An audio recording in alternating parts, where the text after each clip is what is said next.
Assalamualaikum warahmatullahi wabarakatuh. Kita akan membahas latihan soal TKA. Pada soal pertama ini, diketahui sebuah fungsi fx sama dengan 3000x plus 10.000. Dengan keterangan x-nya ini adalah jarak yang ditempuh dan fx-nya adalah biaya dasar dalam rupiah.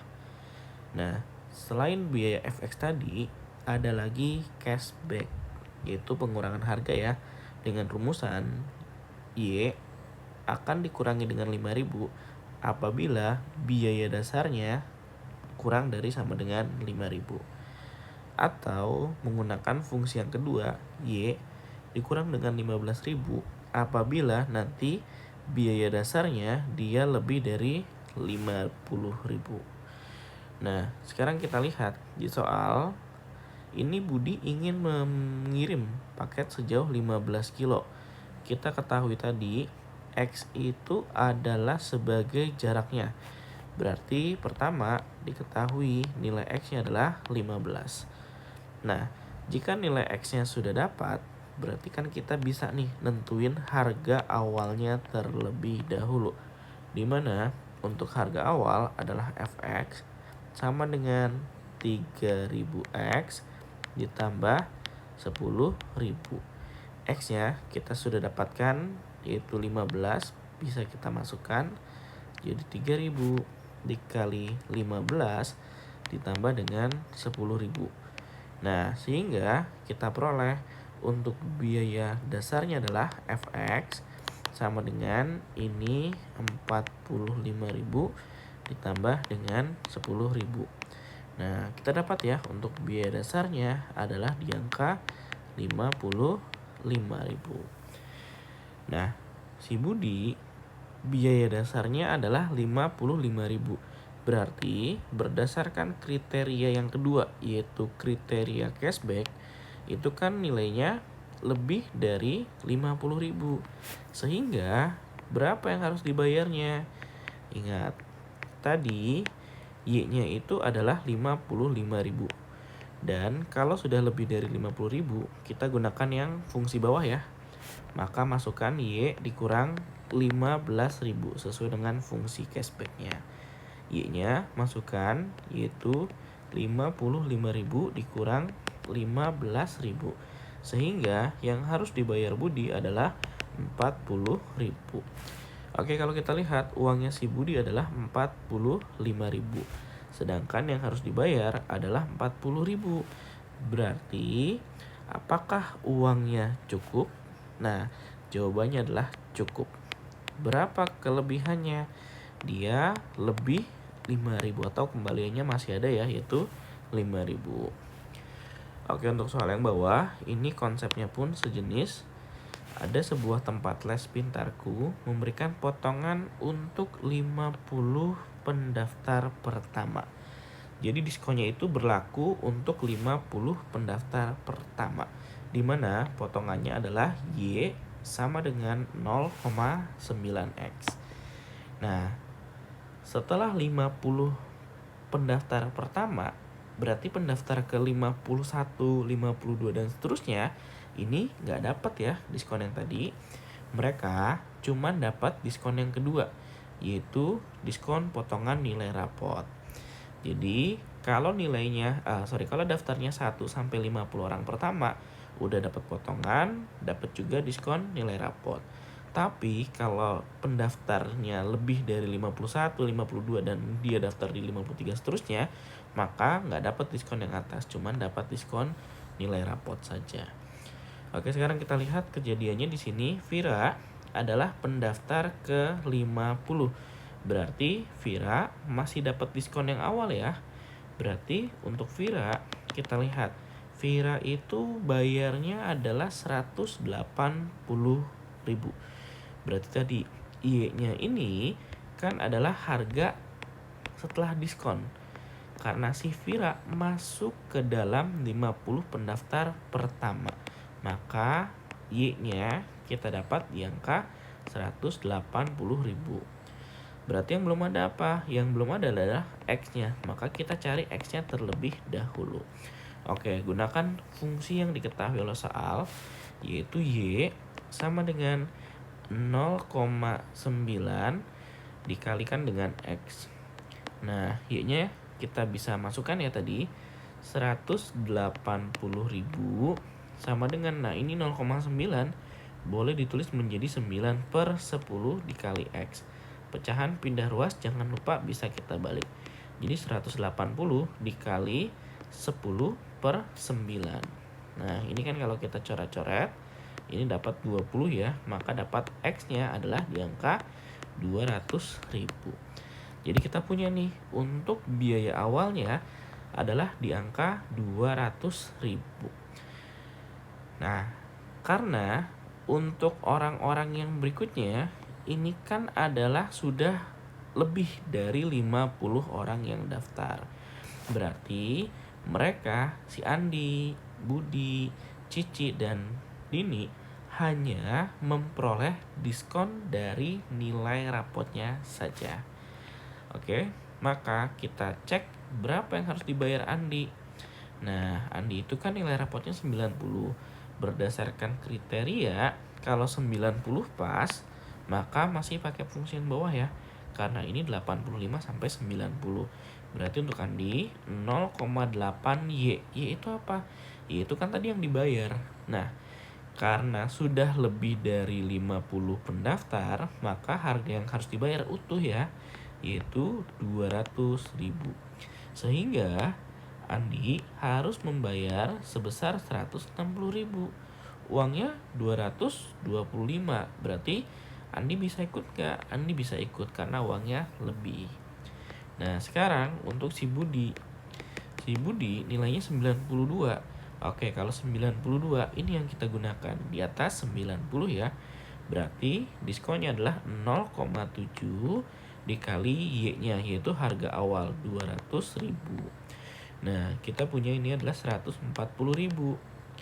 Uangnya si Budi cukup karena 286, bayarnya cuma 140.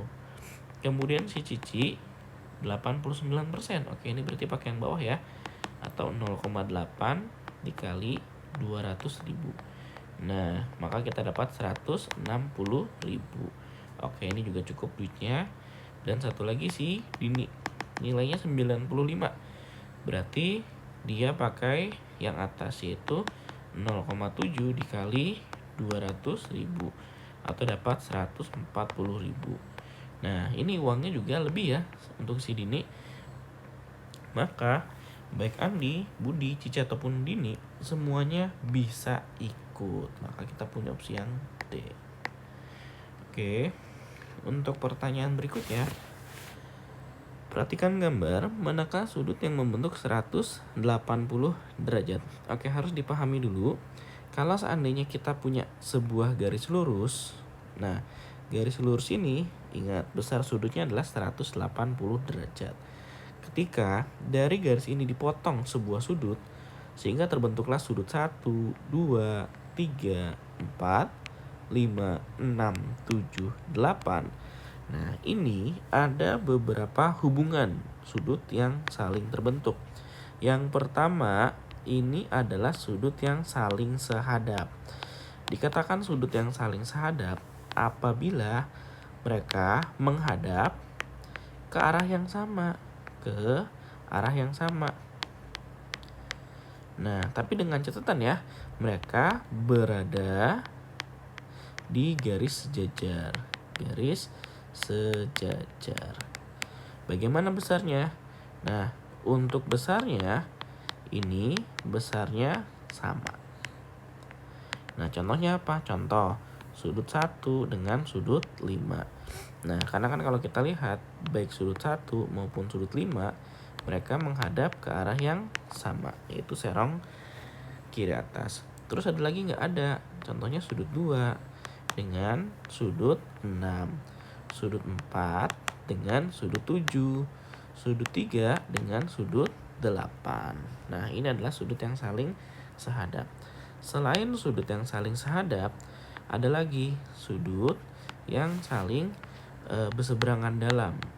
Bisa disebut berseberangan dalam atau mau disebut dalam berseberangan juga boleh. Ciri-cirinya apa? Ciri-cirinya mereka berada di dalam garis jajar. Oke, berada di dalam garis jajar. Terus poinnya bagaimana? Poinnya ini satu di kiri, satu lagi di kanan.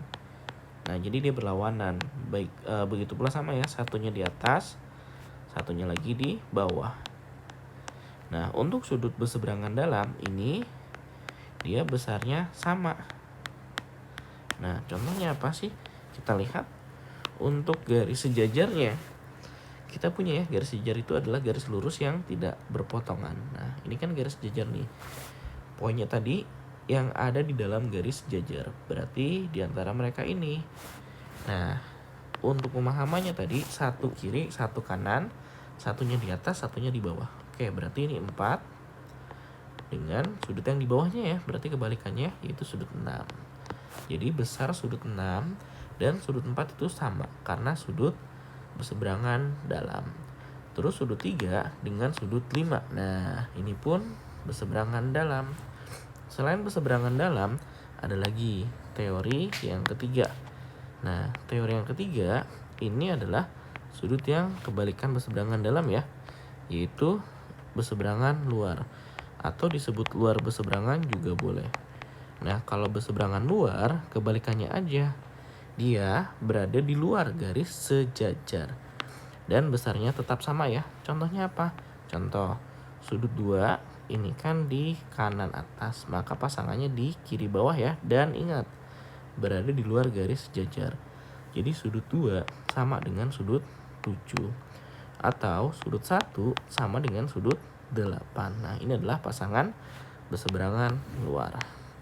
Ada lagi hubungan yang keempat, di mana hubungan yang keempat ini adalah sudut yang saling sepihak.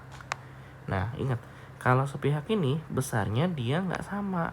Terus ciri-cirinya apa? Ketika dijumlah, besarnya adalah 180 derajat. Nah, sepihak pun nanti dibagi jadi 2 ya. Ada yang sepihak dalam, ada juga yang sepihak luar. Nah, bagaimana untuk menghitung sepihak dalam, sepihak luar? Gini, kalau sepihak, dia posisinya sama-sama di kanan atau kiri. Nah, berarti contohnya kayak sudut 3 ini kan di dalam sama sudut 6 nih. Nah, maka ketika dijumlahkan dengan sudut 6, besarnya 180 derajat. Begitu pula sama ya, sudut 4 yang ini kalau kita tambahkan dengan sudut 5, maka besarnya ketika dijumlahkan 180 derajat. Ini untuk yang sepihak dalam. Nah, sedangkan kalau untuk sepihak luar, poinnya sama ketika dijumlahkan 180 derajat. Berarti si 2 dengan si 8. Karena ingat tadi, sama-sama di kanan atau sama-sama di kiri.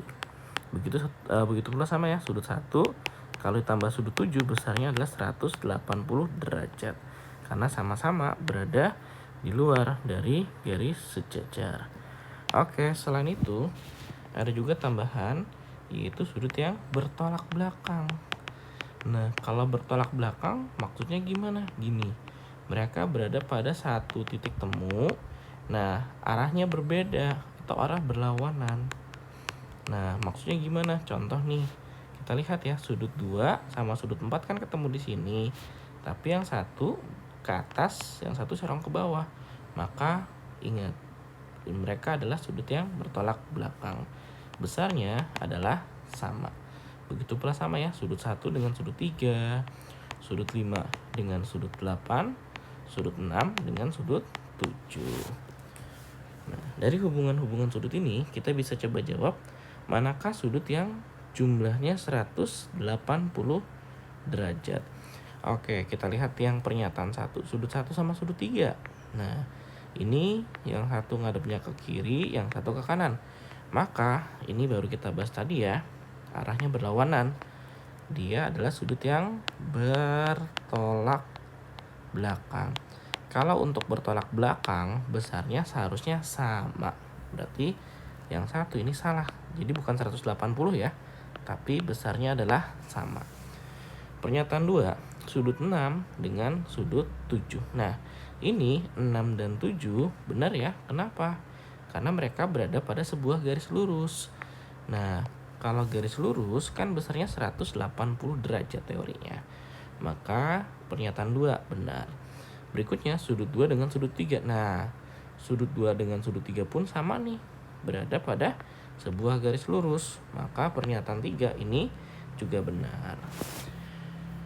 Oke, untuk soal yang bawah, berdasarkan gambar, manakah pasangan yang membentuk sudut 180 derajat? Oke, ini pernyataan 1, sudut 1 dan sudut 2 ini kurang tepat ya. Kenapa? Karena ini kan sudut tumpul. Ini juga sudut tumpul. Kelihatan ya, sudut tumpul itu yang lebih kecil daripada 90 derajat. Seperti ini sudut tumpul nih. Berarti kalau kurang dari 90 ditambah kurang dari 90 ya pasti otomatis hasilnya kan kurang dari 180 kalau dijumlahin. Maka pernyataan nomor 2 salah. Pernyataan nomor 1 salah ya, sorry. Pernyataan yang nomor 2 nya sudut 1 dengan sudut 5. Nah, ini benar. Kenapa benar? Karena kita lihat lagi sifat yang tadi. Ingat nggak kalau kita punya sebuah garis jajar dipotong. Nah, antara sudut 1 di sini, sudut 5 yang ini, nah ini kan sama dengan sudut yang saling sepihak dalam.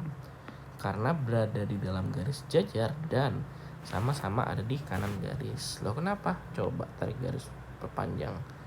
Nah, ini tarik garis perpanjang. Berarti kan sekarang bentukannya sama nih kayak gini nih. Nah, terlihat ya untuk yang ini. Sudut 1 dengan sudut 5 sepihak dalam. Oke, pernyataan 2 berarti benar. Pernyataan 3, sudut 7 dengan sudut 8. Ini tumpul, ini tumpul. Dijumlahin pasti lebih dari 180 ya. Karena kan tumpul itu pengertiannya ingat. Tumpul itu berarti lebih dari 90 ditambah sudut yang lebih dari 90. Ya, kalau mereka dijumlahin pasti hasilnya lebih dari 180. Maka nggak mungkin 180. Jadi pernyataan nomor 3 salah. Sudut 8 dengan sudut 3. Oke. Kalau kita lihat antara sudut 8 dan juga sudut 3 ini belum dapat dipastikan ya apakah mereka 180 atau bukan. Maka ini kurang tepat juga. Sudut 2 dengan sudut 4. Nah, ini juga belum dapat dipastikan. Oke. Kita bisa coba untuk yang berikutnya. Oke, ini ada sebuah gambar balok. Sebutkan pasangan bidang yang saling sejajar. Oke, tadi pengertiannya ingat. Kalau sejajar itu mereka saling berhadapan atau posisinya sama dan tidak memotong atau tidak bertemu ya. Nah, atau memotong. Nah, maksudnya gimana? Ini kan ngomongin bidang. Bidang itu berarti bangun datarnya. Contohnya yang sejajar yang mana? Contohnya bidang KLMN. Oke, kelihatan ya KLMN yang bawah. Ini dengan yang atasnya berarti OPQR. Nah, ini adalah contoh yang sejajar.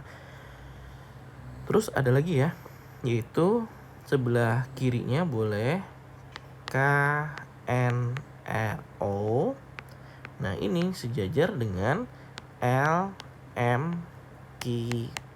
Nah, atau satu lagi juga boleh yang bawah, yang depannya ya. Ini KLPO. Dia sejajar dengan berarti di hadapannya yaitu MNQR. Oke. Nah, untuk yang sejajar dapat ya. Sekarang untuk yang B-nya berpotongan. Oke, kalau berpotongan jelas mereka bertemu. Nah, contohnya apa sih yang berpotongan? Contoh nih, kalau kita punya KLMN. Nah, mereka berpotongan dengan siapa? Ya berarti boleh dengan KLPO. Loh kenapa? KLMN kan di sini nih, di bawahnya. Terus KLPO di atasnya. Dan mereka ketemu di mana? Ketemunya di sini. Nah, itulah contoh berpotongan ya. Ini sebetulnya berpotongan banyak banget nih. KLMN apakah dengan KLPO saja? Tidak. Dia berpotongan lagi dengan yang lainnya lagi ya. Selain KLPO, dia juga berpotongan dengan LM PQ. Terus KLME-nya juga berpotongan dengan KNRO dan lainnya lagi, oke? Nah, satu lagi deh boleh.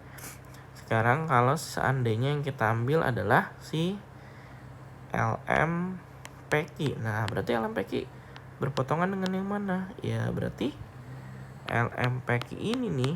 Nah, ini kan kepotong dengan yang mana? Dengan yang alasnya. Yaitu atau ketemu dengan yang alasnya, yaitu KLMN. Terus potong dengan yang mana? Nah, dengan yang ini nih. Berarti yang ini adalah KLPO. Nah, untuk yang atas ini juga kepotong ya. Berarti OPQR. Satu lagi bagian yang belakang sini nih. Berarti yang belakang sini adalah tadi NMQR. NMQR. Oke, ini adalah hubungan pasangan bidang. Nah, sekarang kalau rusuk itu adalah garisnya ya. Berarti yang sejajar dengan BC. Oke, kita lihat BC itu adalah yang mendatar ini. Berarti yang sejajar adalah yang di hadapannya dulu. Jadi ada AD. Terus atasnya bisa juga nih ada FG. Terus, nah ini juga sejajar ya karena mereka berhadapan dan tidak memotong atau tidak ketemu. Itu satu lagi adalah EH. Nah, kalau AE, oke, kita bisa lihat AE itu adalah garis tingginya atau garis dari tegak ke bawahnya ini nih. Berarti yang sejajar dengan AE ya di hadapannya yaitu ada HD. Oke, selain HD kita juga punya, nah di sebelah kanannya juga sejajar ya. Ada FB. Seberangnya CG, ini juga sejajar. Nah, yang C ini adalah berpotongan dengan HG. Oke, sama konsepnya seperti yang di atas. Kalau dia bilang berpotongan, maka harus ketemu. Berarti kalau HG, ini nih. HG ini ketemu dengan siapa? Ketemu dengan si GF. Terus si HG ketemu dengan si HE. Terus ketemu dengan IC. Dan satu lagi ketemu dengan si HD. Oke, ini adalah yang berpotongan. Kemudian yang D ini adalah sudut yang bersilangan tegak lurus.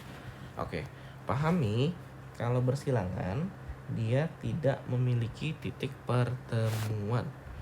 Jadi contoh nih, kalau ini AC, nah maka bersilangannya dengan mana? Maka bersilangannya dengan yang HF. Nah, kenapa bukan dengan EG? Karena kalau AC sama si EG ini, ingat tadi hubungannya kan dia ngadepnya sama, maka dia sejajar. Kalau bersilangan berarti arahnya berlawanan. Jadi si AC ya bersilangan dengan HF. Nah, oke, atau HC juga bersilangan dengan yang lain ya, tapi ingat karena dia tegak lurus maka bentukannya adalah nilang atau huruf X-nya. Terus kalau si BG. Oke, kalau BG itu kan yang ini. Nah, ingat nilangnya harus dengan yang arahnya berlawanan dan ada di depannya. Berarti BG itu dengan ED. Kalau AF, oke, AF itu serongnya ke atas kanan, maka berlawanannya atau bersilangannya dengan si HC. Oke. Nah, kita coba untuk yang tipe soal terakhir, SPLTV. Oke, di sini ada 3 objek, ada buku tulis, terus pensil dan ada penggaris. Oke, kita misalin dulu aja ya. Kalau buku tulis ini kita misalin dengan X. Terus kalau pensilnya ini kita misalin dengan Y. Dan kalau penggarisnya ini kita misalkan dengan Z. Oke, di soal keterangannya harga 5 buah buku tulis. Berarti 5X plus 3Y plus 2 penggaris berarti 2Z. Harganya adalah 36.500 atau boleh kita tulis 36,5 dulu saja sama. Sementara itu total 2 buah buku tulis berarti 2X plus 4 pensil plus 4Y plus sebuah penggaris berarti plus Z sama dengan ini 25.000. Terus Rini membeli sebuah buku tulis, sebuah berarti 1X, sebuah pensil berarti plus 1Y, 3 penggaris berarti plus 3Z. Nah, ini dia membayarnya 16.500 atau 16,5. Nah, yang diminta berapakah harga sebuah penggaris? Berarti dia nanya berapa Z-nya. Oke, ini kan ada 3 persamaan. Kita beri nama persamaan 1, ini persamaan 2, ini persamaan 3. Karena yang ditanyain Z, jadi kita ambil 2 persamaan. Jadi langkahnya jangan lupa ambil 2 buah persamaan, tapi hapus selain si huruf Z. Nah, misal kita hapus si X-nya. Berarti bisa nih kalau kita gunakan persamaan yang pertama dan juga persamaan yang kedua. Oke, kita tulis dulu. 5X plus 3Y plus 2Z sama dengan 36,5. Persamaan keduanya berarti 2X plus 4Y plus Z sama dengan 25. Nah, ingat kalau kita mau menghapus X, boleh cari KPK atau simpelnya mau dikali silang langsung boleh. Ini kan yang bawah X-nya 2. Berarti yang atas kita kalikan dengan 2. Atasnya kan 5, maka kali silang bawahnya dikali 5. Oke, sekarang semua yang atas kita kalikan 2 ya. Berarti 5X kali 2 kita punya 10X, 3Y kali 2 plus 6Y, 2Z kali 2 berarti jadi 4Z. Kemudian 36,5 kita kali 2, kita dapat 73. Untuk yang bawah kita kalikan 5 berarti jadi 10X plus ini 20Y plus 5Z sama dengan ini kita kalikan 5 dapat 125. Nah, dari sini bisa kalau kita kurangkan dulu ya. Coret karena 10 dikurang 10 habis. Sekarang Y-nya 6 dikurang 20. Berarti kita punya min 14Z. Z-nya min 14Y ya, karena kan Y-nya tadi kita kurangkan. Kemudian yang Z-nya 4 dikurang 5. Berarti dapat min 1Z sama dengan 73 dikurang 125. Maka minus 52. Oke, muncul persamaan yang baru. Ini kita namakan persamaan 4. Nah, tadi ketika kita sudah mengambil 2 persamaan dan menghapus X, langkah berikutnya dari 3 variabel adalah kita harus ambil 2 persamaan, tapi ingat ya, yang lain persamaannya. Nah, ketika persamaannya kita ambil yang lain, tapi menghapus hurufnya harus yang sama, yaitu si X. Berarti kalau tadi 1, 2 udah, sekarang gantian. Mau 1, 3 boleh, mau 2 dan 3 juga boleh ya. Yang penting X-nya kita hapus. Oke, kita ambil di sini adalah 2 dan 3. Berarti kita kan punya nih 2X plus 4Y plus Z ini sama dengan 25. Terus yang bawahnya X plus Y plus 3Z sama dengan 16,5. Nah, kita hapus X-nya dulu ya. Maka kita kali silang, yang atas kali 1, yang bawah kali 2. Oke, semua yang atas kalikan 1. Berarti kita punya 2X plus 4Y plus Z sama dengan ini 25. Yang bawah kalikan 2. Berarti 2X plus 2Y plus 6Z sama dengan 16,5. Kita kalikan 2, kita dapat 33. Dari sini bisa kita kurangkan dulu. Berarti ini coret, Y-nya sekarang 4 dikurang 2 dapat 2Y. 1 dikurang 6 berarti jadi min 5Z. 25 dikurang 33 dapat hasilnya ini min 8. Oke, ini adalah persamaan yang ke-5.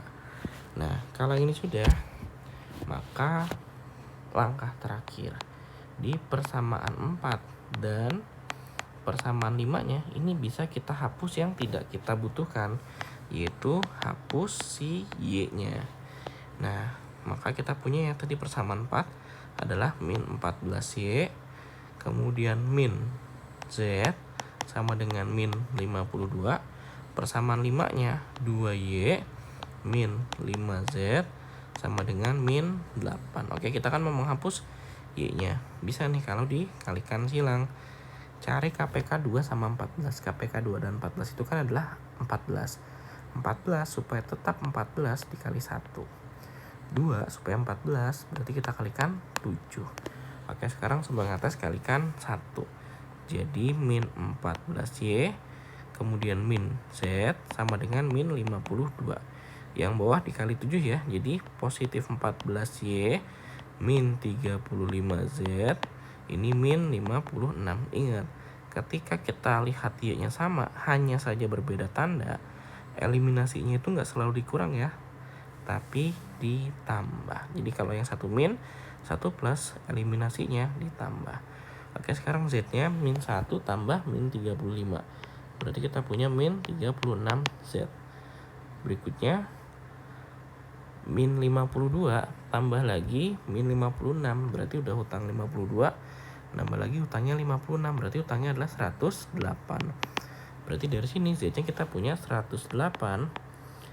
Min 108 kita bagi min 36 ya.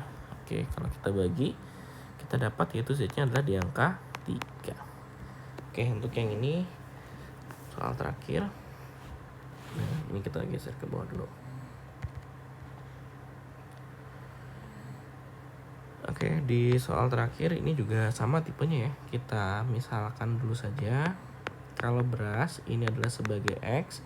Terus kalau tepung ini adalah Y-nya. Dan kalau gulanya ini adalah sebagai Z-nya. Oke. Kairi membayar 1 beras, berarti persamaannya adalah X. Kemudian plus 1 tepung berarti plus Y. 1 gula berarti plus Z ya. Bayarnya adalah 37.000. Terus Adi membeli 2 beras berarti 2X, 1 tepung berarti plus Y, 3 gula berarti plus 3Z sama dengan 76.000.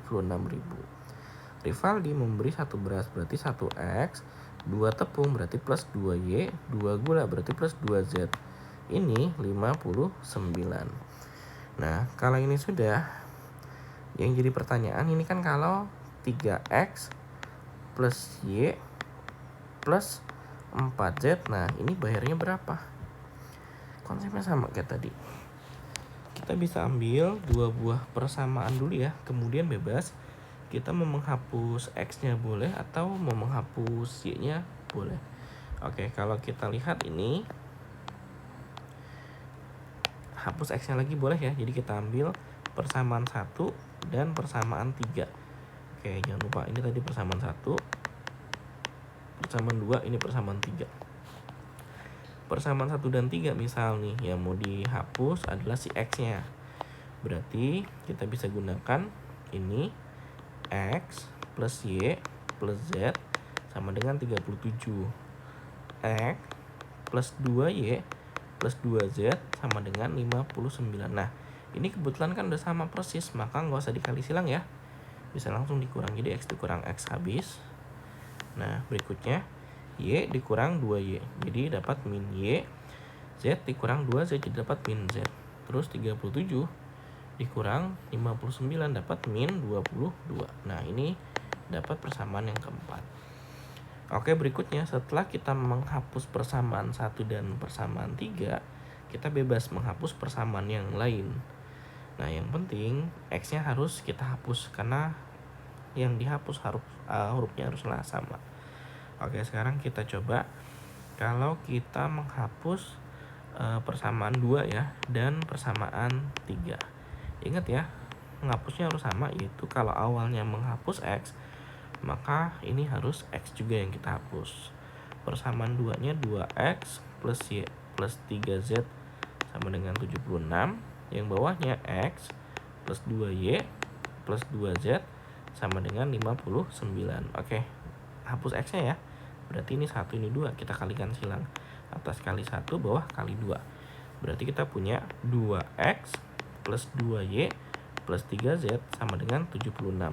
Yang bawah kita kalikan 2. Berarti 2X plus 2 kali 2, 4Y. 2 kali 2 jadi 4Z sama dengan 59 kali 2 ya. 118.